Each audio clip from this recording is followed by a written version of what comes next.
Ya Allah, tolong dapat hati nurani ini ya Allah. Ini pihak pribadi. Ini tidak ada hati nurani. Jangan mancing emosi. Tidak ada hati nurani. Kami siap mati. Nah boleh jiwa nyodai yang penting. Kaget. Tidak ada hati nurani. Tolong.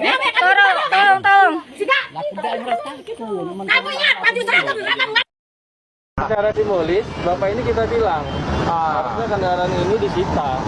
Iya. Nggak ada ini kan Pak. Biasa kan seperti itu kan. Nggak ada STNK, nggak bisa nunjukin STNK. Artinya motor ini jangan Bapak bawa lagi dong. Kalau Bapak bawa ini motor. Supaya clear, memang ini ternyata memang nggak ada masalah pajak atau bukan bodong. Bisa nggak Bapak tunjukin STNK-nya? Abang datang aja kantor Bapak Polsek, Bang. Ya enggak lah, di sini Bapak. Indra, Bang. Bentar, Bang. Oke, Bang ya. Bentar Bang, kita cek dulu Bang. Bentar Bang. Bang Indra, Sama-sama kita cek sama-sama ya Bang ya? Silakan, Bang. Kalau misalnya Abang berat, datang ke kantor saya ke Polsek. Enggak, kan abang ada di sini. Saya mau ke kantor, saya mau terima lagi, tiket lagi, Bang. Atau gini, oke, abang lanjut, tapi bisa nggak? Tugas pos padat, masa bukan kita nggak menghalangi. Iya, makanya juga abang hampir jam 9 kok di sini. Iya betul, makanya saya bilang datang aja ke kantor Polsek, Bang, Nah, silakan. Itu dia. Bulan 9 benar, tapi ini pajaknya 2,1 juta, itu sekitar berapa? 4 tahun, 5 tahun? Sekitar 4 tahun, pelanggan mati itu. Kita mencurigai, mohon maaf nih Pak, karena kondisi kayak gini, artinya ini kemungkinan udah nggak urus diperpanjang, Iya. pajaknya itu hampir mungkin 4 tahun, 5 tahun. Nah, sekarang kalau ini memang motor Bapak, harusnya kan nggak ada kendala untuk perpanjang pajak. Makanya saya kata ya Bang, datang aja ke kantor Polsek, kita ngobrol di Polsek. Di sini aja, kita udah ketemu. Kita sih, saya mau setelah terima lagi Bang, pikir Bang, nanti di komando. Berarti ini STNK Bapak nggak bawa nih? Atau nggak bawa? Kantornya SNK di kantor Bang, makanya saya bilang. Undang-undang perampasan aset resmi diberlakukan oleh DPR, di mana DPR ternyata lebih condong untuk menindas rakyat daripada menindas para koruptor yang jelas-jelas telah merampok negara. Dan tampaknya keadaan negara Indonesia semakin memanas, di mana tentu saja undang-undang perampasan aset akan mendapat perlawanan dari masyarakat itu sendiri.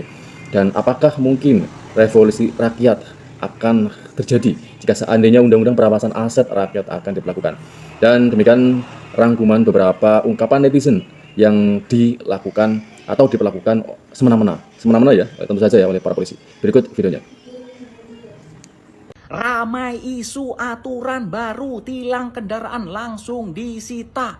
Korlantas menyatakan itu hoax. Hoax kata Bapak. Hah? Hoax Pak. Hoax. Hah? Sudah dimuat di banyak media. Hah? Hah? Hah? Hah? Hah? Masih dibilang hoax? Hei, Pak Polisi. Media ini tidak mungkin memberitakan kalau tidak ada permintaan atau tidak ada ucapan atau pernyataan dari pihak kepolisian. Masa tiba-tiba media memberitakan itu? Hah? Nggak mungkin lah. Giliran sudah viral, sudah tersebar di masyarakat, masyarakat banyak yang protes, masyarakat banyak yang nggak setuju, dibilang itu hoax. Sudah viral dibilang hoax. Coba kalau nggak viral, pasti dibilang ya nggak hoax. Memang bener ya di negeri ini ya. Kalau nggak viral, nggak dipedulikan. Kalau nggak viral, nggak dilaksanakan atau nggak ditindak ya. Jadi memang ya, sesuatu di negeri ini harus viral dulu lah biar ditangani ya.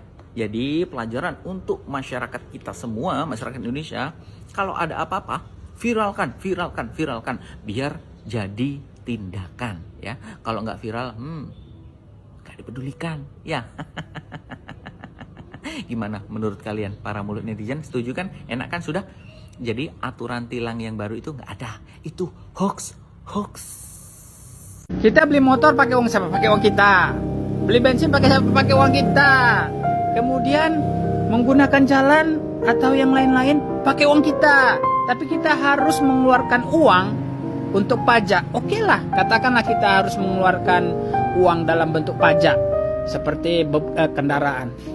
Tapi kalau misalkan tidak bayar pajak, itu harus dipaksa, dan dalam beberapa tahun ada itu di negara Konoha. Habis itu disita, dihapus data-datanya. Dan pelaksanaannya itu sangat cepat. Di tahun ini, coba kalau misalkan kemarin berdiskusikan tentang undang-undang perampasan aset, dari tahun ke tahun nggak dibuat juga. Dari tahun ke tahun ini kalau untuk rakyat kecil itu cepet banget. Hanya dalam hitungan bulan, bim salah bim, langsung terapkan. Padahal kita rakyat kecil ini cari uang sendiri, ya harus dibebankan untuk membayar pajak. Kalau koruptor, korupsi triliunan atau miliaran, setelah dipenjara itu mungkin beberapa tahun, bisa jadi dia dapat menikmati kemewahan yang uangnya itu masih ada di tahun-tahun berikutnya. Kenapa hukum itu seperti tajam ke bawah dan tumpul ke atas? Harus imbang dong. Kalau saya ketemu entah itu mobil, entah itu motor, begitu ketahuan saya tidak bayar pajak selama lebih dari 2 tahun disita, saya bakar di depan mereka. Saya bakar, itu hak-hak saya, milik-milik saya. Buat apa saya kasihkan mereka? Emang negara ini mau jadi tukang rongsok? Barang bekas mau ditaruh di parkiran mana? Mau dilelang dapat apa? Bodohnya di sana. Jadi kalau saya tegaskan, saya bakar, itu hak-hak saya, uang-uang saya. Saya tidak peduli dengan aturan yang seperti ini.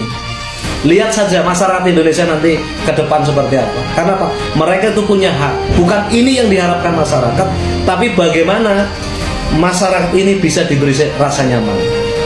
Jadi sekali lagi, negara ini bukan tukang rongsok. Loh mas, motornya buka pak nih? Agak biakar. Nanya apa? Enggak toh. Motor kayak gini lho. Iki genah pajaknya mati. Orang mungkin pak motor model kayak ini pajaknya urip. Ini timbang disita lu tak biakar ae.